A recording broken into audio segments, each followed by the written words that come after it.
Hi friends, మనం కొత్త car కొన్నప్పుడు లక్షల్లో రోడ్ ట్యాక్స్ కడతాం. పెట్రోల్ కొట్టిన ప్రతిసారి రోడ్ సెస్ కడతాం.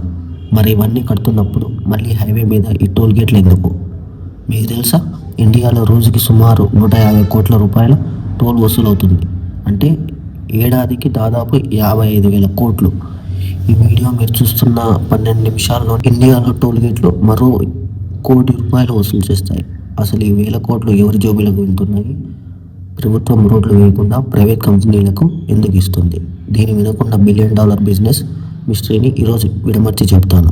1 కిలోమీటర్ 4 లేన్ హైవే వేయడానికి 20 నుండి 30 కోట్లు ఖర్చు అవుతుంది. ప్రభుత్వం దగ్గర అంత బడ్జెట్ ఉండదు, కాబట్టి ప్రైవేట్ కంపెనీలను ఆహ్వానిస్తుంది. దీన్ని బిల్ట్, ఆపరేట్, ట్రాన్స్ఫర్ అంటారు. ఇక్కడ అసలు ప్రాసెస్ ఏంటంటే, కంపెనీ తన సొంత డబ్బుతో రోడ్డు వేయదు. 70% నుండి 80% డబ్బును బ్యాంకు దగ్గర అప్పు తెస్తుంది.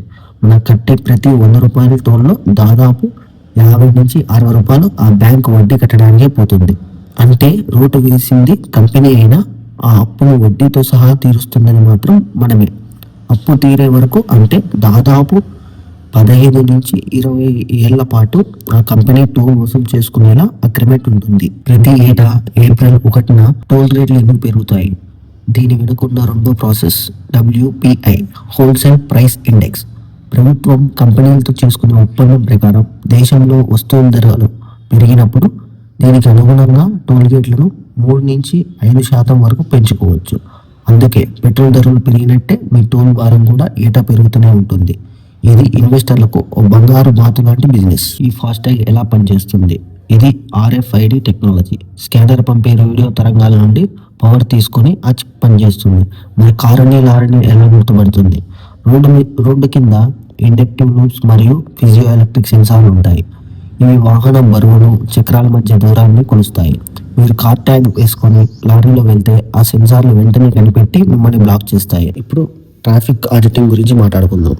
ఒక కంపెనీ ఎన్నేళ్ళు టోల్ వసూలు చేయాలో అక్కడ వెళ్ళే వాహనాల సంఖ్యపై ఆధారపడి ఉంటుంది.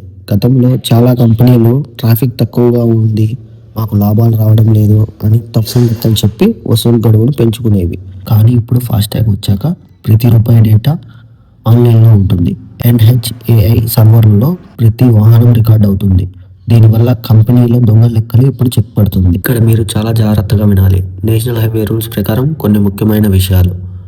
రోడ్డు ఖర్చు మొత్తం వసూలు అయిపోతే టోల్ ఫీజును 40% తగ్గించాలి. కానీ చాలా చోట్ల మెయింటెనెన్స్ పేరుతో తగ్గించకుండా వసూలు చేస్తూనే ఉన్నారు. టోల్ గేట్ దగ్గర ఒక QLO లైన్ ఉంటుంది. అది దాటితే రద్దీ తగ్గే వరకు గేట్ ఎత్తేయాలి. కానీ ఇది ఎక్కడ అమలు అవ్వదు. మీ ఇంటికి 20 కిలోమీటర్ల పరిధిలో టోల్ ఉంటే నెలకు కేవలం 330 రూపాయలకే పాస్ తీసుకోవచ్చు. త్వరలో టోల్ గేట్లు పోయి GPS టోలింగ్ రాబోతుంది. శాటిలైట్ ద్వారా మీరు ఎన్ని కిలోమీటర్లు తిరిగితే అంతకే డబ్బు కట్ అవుతాయి. మరి మీ ఉద్దేశంలో ఈ టోల్ రేట్లు కరెక్టేనా, లేక ప్రభుత్వం దోపిడీ చేస్తుందా? మీ అభిప్రాయాన్ని కామెంట్ చేయండి. ఈ ఇన్ఫర్మేషన్ నచ్చితే లైక్ చేసి మీ ఫ్రెండ్స్కి షేర్ చేయండి. మరిన్ని ఇలాంటి ఇన్ఫర్మేటివ్ వీడియోల కోసం సబ్స్క్రైబ్ చేసుకోండి.